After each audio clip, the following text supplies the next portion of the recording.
He might have to go for a butterfly now. You see, with this shift,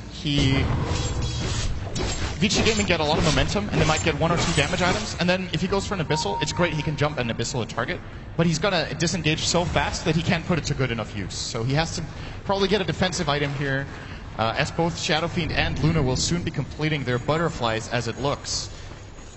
And having an Abyssal is all great, but you're gonna jump in Abyssal, you're gonna miss a lot of your attacks, and the enemy team in turn is just gonna turn you. They're not gonna miss. Vici's lineup looking incredibly strong now at this point. 34 minutes in. Super. Now working towards his own butterfly. And as we saw, as you said, evasion now picked up on Luna. It's going to be very, very hard for Na'Vi to fight into, especially with the fact that Vici have got that Aegis ready for the next engagement. We're seeing 4th and group up on the top lane. He may very well look to try and push this down, look for another tier 2. Dendi at the moment with the point booster picked up. Looks like he's going to be going for what I imagine to be the Octarine. This is going to start on the Luna. Yes, definitely does look like it. I'm not sure if that's the right choice here, to be honest. I'm worried that Na'Vi won't have enough damage, and that Dendi should have maybe considered a refresher over this with a double Laguna, because the problem is, Octarine is great, right? You get cooldown reduction in your stun and Light Striker, or sorry, in stun and Dragon Slave, which is of course incredible. Lower cooldown on ult is also great, but the cooldown on ult doesn't get so low that you can reliably use it twice in the fight anyway. So it's mainly for the 2 others. The spell lifesteal is also great, but it's just not going to be enough, right? So I don't think this is the path Dendi should be taking right now. We'll see what... Could also be a Bloodstone build-up and going very greedy and aiming for the late game. That is still a possibility here. I actually like that maybe more than Octarine here, but I think neither of those choices is the best. We'll see what Dendi does indeed opt for. Bottom lane, Hao ready to get the push on here. Has got the backup in the jungle at the same time. Na'Vi, they're on the top lane. We've got 3 heroes starting to work their way towards the racks here, the tier 3 on the top. And it's going to be kind of a case of who pulls who back first. Ice and FY already backing up as Super, making movements towards the top lane here as well. Vorst standing, but he's got a lot of money on him, 5.5k gold, so Vorst very much getting to the comfort zone of being able to pick up the next item and have buyback available as well. Straight onto the tier 3. Has got the creep wave up here as of yet. Now we're going to be able to see it go in. Vici, they're going to look to try and block him off here, moving straight up.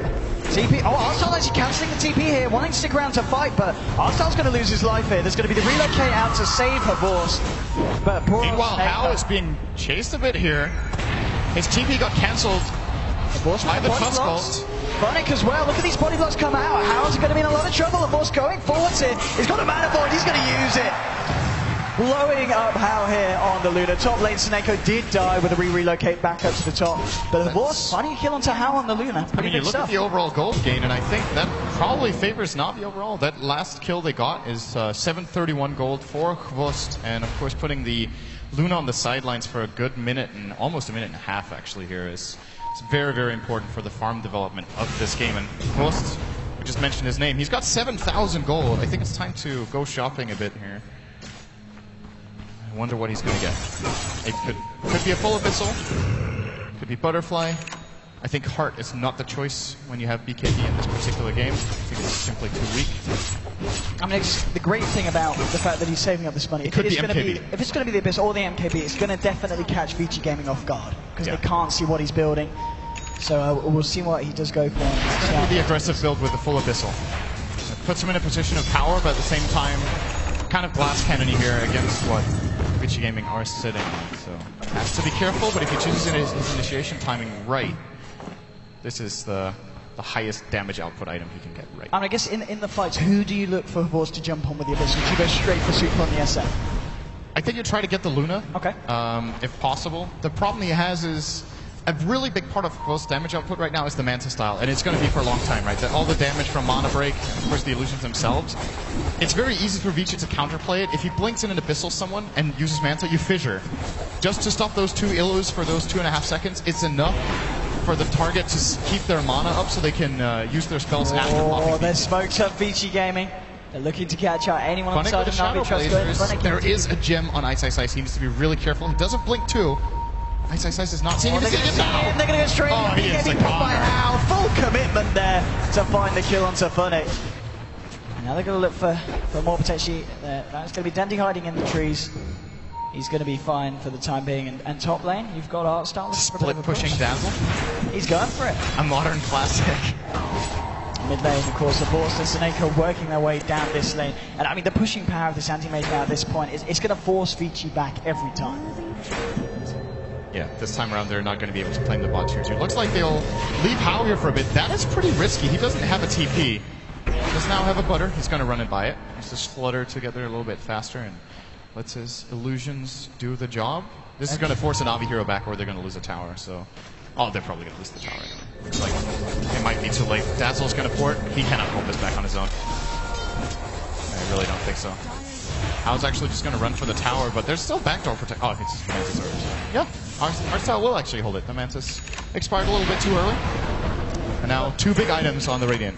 What have we got coming out? Abyssal for Anti-Mage, as well as the Solar Crest for Seneko. Can compensate for the lack of tankiness that Quost has right now, as there are no MKBs on the Dire side just yet. So it gives him a lot of EHP with that 30% evasion. You can cast on him, as well as, of course, the armor. Vici groups up here. In their jungle, her Vorst, as you said. Just continue to farm.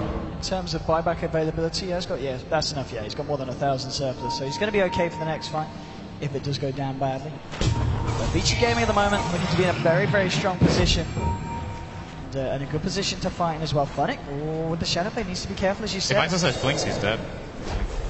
Not quite in range at the moment. He doesn't realize it's there. Anyway, oh, Night Vision found him. Oh! Wow, cutting it close here. So, okay, here's the problem that I think Navi will be facing and that I was worried about from their draft standpoint.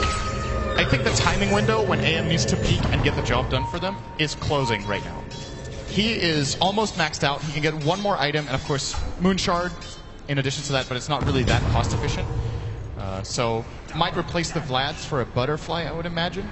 And then he's kind of maxed out. And then they kind of have to get the job done, right? Luna is going to grow a lot, so is Shadowfiend. He still has a slot remaining, can sell his mech and get another slot. And even Ice, his Queen of Pain, has a lot of room to get some good utility items, more than likely. And what do we have over on Dendi? He went for a Blink Dagger, another 3k gold in addition to the point booster. He is not going a late game core build right now. He does not have physical damage output. He does not have the refresher. It's a lot more about the control and the initiation right now, which frankly just isn't going to cut it if they can't kill the targets during the lockdown. Well, the amount of damage that Vorst is doing, as long as he can work his way around the fight without being caught out by the side of Vici, should be able to do a lot for the side of Navi. But as you said, the fact that you look at Vici and they've got those 2 hard hitters, both the Shadow Fiend and the Luna, which at this point, as you said, they've still got ways to go. They haven't quite capped out yet in terms of items built. So Vici Game is just going to start looking scarier and scarier, and it's just what can this anti-mage do in response. So of course he's going to start to try and put the pressure on this top lane.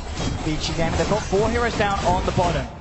Again, it's just trying to force each other back at this point. And it's very important that they have 4 down here, because Dendi's actually in a pretty good position to try to go for a Blink Yule's play with Relocate, and they could easily have ganked any solo hero down here. Super's actually alone right now. Doesn't look like they're going to go for it though. Luna will claim the tower with the Mantis. Dendi's walking down the lane with the Relocate coming in as well. Seneko bringing in a force of the Abyssal Blade. Straight onto Super. We're up with the Mana Void there. Another kill here for Vorst. A mega kill streak and a big kill to make it with as well. Finding the kill onto Super on that SF. And Roche has respawned at the same time as well. If Navi are going to check this, they will with Thrust. He's going to go in for it. And if they can find this, if Vici Gaming go buyback, this is a Roche for Navi. The question is who gets it.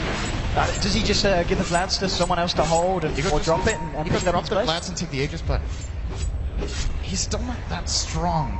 I think in a way he kind of needs the last item slot a lot, so maybe what he can do is he can sell the Vlads, take the Aegis, and have like a courier with him with a 6th item for when he dies. Like, that's what it feels like at this point you might want to do. Let's see who they give it to. Aegis goes to Dendi. It's Dendi. Yeah. Okay. I like this choice. I think Close is going to just sell the Vlads, go for the Butterfly, while it's still a solid pickup. Because what else would he get? He could get MKB, and once again, very glass cannon-y, but then he can at least bypass the 2 Butterflies on the Dire side. It's a difficult choice. Do you tank up yourself a little bit, or do you really aim to shut down the enemy targets? We'll see soon enough. He's got the money. I mean, I'd certainly like to see an aggressive build come out from him, because you got to remember he has got both Seneko and Artsel on very defensive support. Supports that can keep him alive, so we can afford to go for that glass cannon. And he is under pressure to end the game. So I would agree. In this particular case, I think MKB might just be the better choice. Let's see what he does. And it is. MKB, it is. Or Daedalus. No, the Daedalus anti-mage. We see it all the time. Being purchased up. Oh, he's playing for it. He needs to be careful. Vici came in all rounds here. He does have backup. Oh, this is a good juke move. Yes. Yeah. It's a blink. There we go. The casual BKB. Everyone gets away with blink. And that's the end of that. Oh, maybe not. Yeah, another guy playing. Oh, it was a good job. Funny blink down, I tell you what. Just getting himself out with that TP. Funnig is really doing the best he can to make every single gank as exciting as possible. He gets out by the skin of his teeth every single time, it seems. Well, bottom lane, there's some farm to clean up for Super. Curious to see his next item choice. I think if they identify that there's no MK or no butterfly coming for Ghost, he might just go Daedalus. And that's the threat here, because Ghost once again going for the glass cannon build, he can die just as fast as he can kill. Of course, they could still choose the MKB for the crest counter. Dendy's been very sneaky. Not sure about the math on that. I think MKB is still better than Daedalus against crest as well. He's waiting for something. He's hiding away here, chilling it out. I mean, he's given the map to Havorst. Of course, 30,000 net worth at the moment. Got an 8k above both the SF and the Luna, both How and Super.